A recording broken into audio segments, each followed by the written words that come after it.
তোমাদের সাথে একটা ছোট্ট জিনিস শেয়ার করছি। আমাদের গ্রামের সুন্দর পরিবেশ বলতে গেলে আমিই দেখিনি আমাদের গ্রামের সুন্দর পরিবেশ। এই যে চারিদিকে এখন তো সর্ষের ক্ষেত, সেই ছোটোবেলায় আসতাম, আর বড় হওয়ার পর তো আসাই হয় না, খেলাও তো হয় না, বাড়ি থেকে বেরোনোই হয় না। তো এই যে আজকে আমি চলে এসেছি মাঠে, এত সুন্দর দেখতে, কি সুন্দর লাগছে, দাঁড়াও তোমাদেরকেও শেয়ার করি তোমাদের সাথে। এই যে চারিদিকে শুধু এখন সর্ষের জমি, সর্ষে, আর এদিকে চালুর জমি। বেশ কিছুদিন আগে তোমাদের সাথে শেয়ার করলাম আমাদের মামার বাড়ি পরিবেশ, মানে মামার বাড়ির মাঠ, কিন্তু আমাদের গ্রামটাই ঘুরে দেখা হয়নি। এই যে এত সুন্দর, কি বলবো। আর আমাদের এখানে তো আলু চাষটাই হয় সাধারণত, আলু, ধান।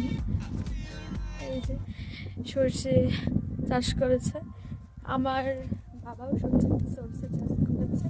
এই যে এটা একটা গমের জমি, গম, আমি ঠিক জানি না, গমই হবে আই থিঙ্ক। তো আমার বাবাও গম চাষ করেছে, আগের বছর ফার্স্ট করেছিল, এবারও করেছে, মানে এই বছরও 2 বছর ধরে করছে আর কি, এই বছর নিয়ে।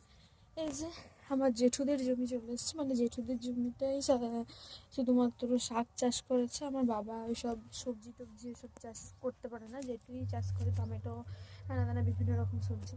তো এই যে এখন মা এসছে শাক তুলতে। এই যে এখানে মনে হয় পালং শাক লাগিয়েছে, আর এগুলো হচ্ছে বেতর শাক হয়েছে।